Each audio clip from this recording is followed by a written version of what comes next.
Bonjour, ici Patrick Pierrat, éditeur d'Info Bref. Voici l'essentiel des nouvelles ce vendredi 3 mai. François Legault a affirmé hier que le campement pro-palestinien installé sur le campus de l'université McGill était illégal et qu'il devait être démantelé, comme le demande la direction de l'université. Or, la Cour supérieure du Québec avait rejeté mercredi une demande d'injonction en ce sens.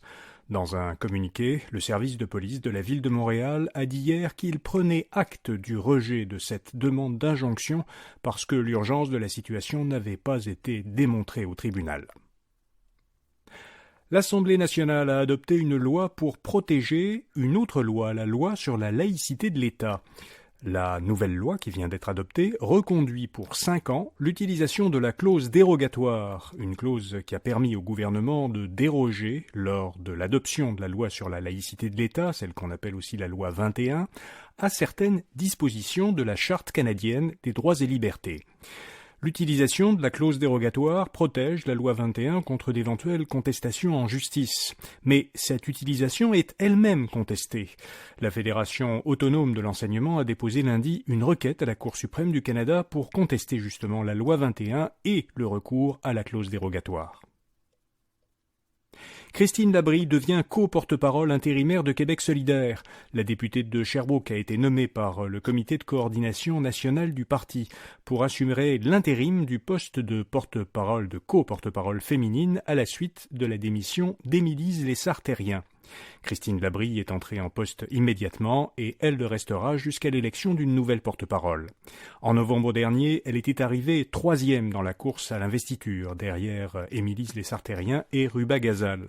Le parti a établi que, parce qu'elle prend cet intérim, Christine Labrie ne pourra pas se présenter pour le porte-parole féminin lors de la prochaine élection pour ce poste. Les émissions de GES du Canada ont augmenté en 2022. Elles se sont élevées à 708 mégatonnes, soit 10 mégatonnes de plus qu'en 2021. Selon le gouvernement fédéral, cependant, cette hausse est remarquable par sa faiblesse, car la croissance économique et démographique a été très forte en 2022.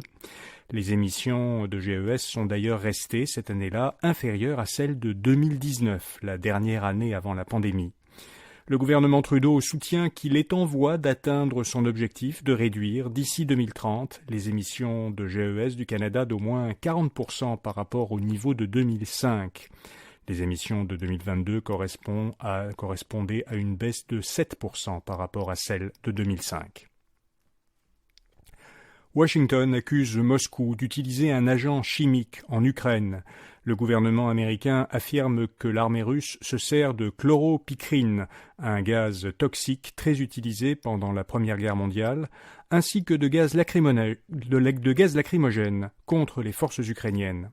Le recours à cet agent chimique et à ce gaz à des fins militaires violerait la Convention sur l'interdiction des armes chimiques, un traité international qui a été ratifié par plus de 190 pays, dont la Russie.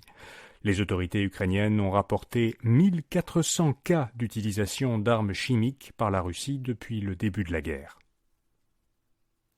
Le président du Conseil et le chef de la direction de Loblaw ont tous deux réfuté hier l'affirmation selon laquelle l'entreprise profiterait de l'inflation pour augmenter ses profits. C'est l'accusation que portent les administrateurs d'un groupe qui a été créé sur le réseau social Reddit et qui appelle au boycottage des chaînes d'épicerie de Loblaw. Ce groupe comptait hier 68 000 membres. Il demande à Loblaw de geler ses prix, de signaler les articles dont le poids ou le volume a diminué mais dont les prix sont demeurés les mêmes et de ne plus augmenter les dividendes qui sont versés à ses actionnaires. Air Canada a déclaré pour le premier trimestre une perte de 81 millions de dollars. Pour la même période l'an dernier, le transporteur aérien avait déclaré plutôt un bénéfice de 4 millions. Le PDG de l'entreprise a expliqué que l'entreprise était confrontée à des hausses de coûts de sa main-d'œuvre et d'entretien de ses avions. Le marché a mal accueilli ces résultats. L'action du transporteur a chuté de presque 10%, effaçant ainsi pratiquement tous les gains qu'elle avait réalisés depuis le début de l'année. Les indemnités de départ ont coûté à BCE 230 millions de dollars au premier trimestre. La société mère de Bell Canada a déboursé ce montant après avoir supprimé près de 5000 postes en février, soit l'équivalent de 9% de tous ses employés. À terme, le total des indemnités qui seront versées aux employés concernés sera d'environ 400 millions de dollars, dit la société. BCE estime que cette restructuration va lui permettre d'économiser de 150 à 200 millions de dollars par an. Elle mettrait donc au moins 2 ans juste pour rattraper les coûts qu'occasionnent les coupures de poste. Apple a un peu rassuré les investisseurs. Le marché anticipait une baisse de revenus plus importante que celle qu'a annoncée l'entreprise américaine. Apple a réalisé au premier trimestre un chiffre d'affaires de presque 91 milliards de dollars américains, soit 4% de moins qu'au même trimestre l'an dernier. Par ailleurs, le conseil d'administration d'Apple a autorisé un programme de rachat d'actions de 110 milliards de dollars américains pour l'année en cours. C'est, en dollars, le plus important programme du genre jamais annoncé par Apple. En réaction à ces annonces, le titre d'Apple a gagné 6% dans les échanges suivant la fermeture des marchés. TikTok pourra de nouveau diffuser des chansons du catalogue de Universal Music. On ne pouvait plus entendre sur TikTok depuis la fin janvier la musique de plusieurs artistes, dont Rihanna, Billie Eilish et les Beatles, parce que le média social et Universal Music Group ne s'étaient pas entendus sur les termes de renouvellement d'une entente de diffusion. Eh bien, Universal et TikTok ont finalement conclu un nouvel accord, dont l'objectif est d'améliorer la rémunération des artistes en leur permettant de nouvelles opportunités de commercialisation.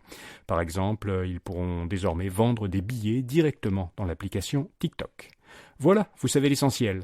Samedi, nous publions l'édition de mai de notre infolettre InfoBref Votre Argent, qui est désormais mensuelle. Elle est publiée le premier samedi de chaque mois, ou parfois le deuxième samedi. Si vous n'y êtes pas abonné, vous pourrez la voir samedi et dimanche en page d'accueil de notre site infobref.com. Vous y trouverez les informations et conseils de nos chroniqueurs experts en finances personnelles et en consommation. Dans cette édition, Anthony Ménard fait le bilan boursier du mois dernier. Fabien Major nous explique que le dicton qui suggère de vendre ses actions en mai et d'attendre novembre pour en racheter ne donne pas forcément un conseil qu'il faut suivre. Olivier Schmucker nous donne un truc pour être plus productif. Milesopedia conseille des cartes de crédit aux entrepreneurs et aux travailleurs autonomes. Julien Gandelin présente les 2 meilleures tondeuses à gazon électriques à batterie, celles qui sont arrivées en tête après une série de tests. Et Alain McKenna nous suggère une sélection de stations d'accueil universelles pour ordinateur. Une station d'accueil, c'est un boîtier avec plein de prises. C'est très pratique si on a beaucoup de gadgets à la maison, notamment pour les gens qui travaillent à la maison. Tout ça, c'est dans l'édition de mai de l'infolettre InfoBref Votre Argent, samedi et dimanche en page d'accueil d'infobref.com, mais vous pouvez encore vous y abonner ce vendredi sur notre site pour la recevoir samedi matin. Sinon, sachez que les articles seront ensuite disponibles dans la section Argent de notre site. Bonne fin de semaine et à lundi matin.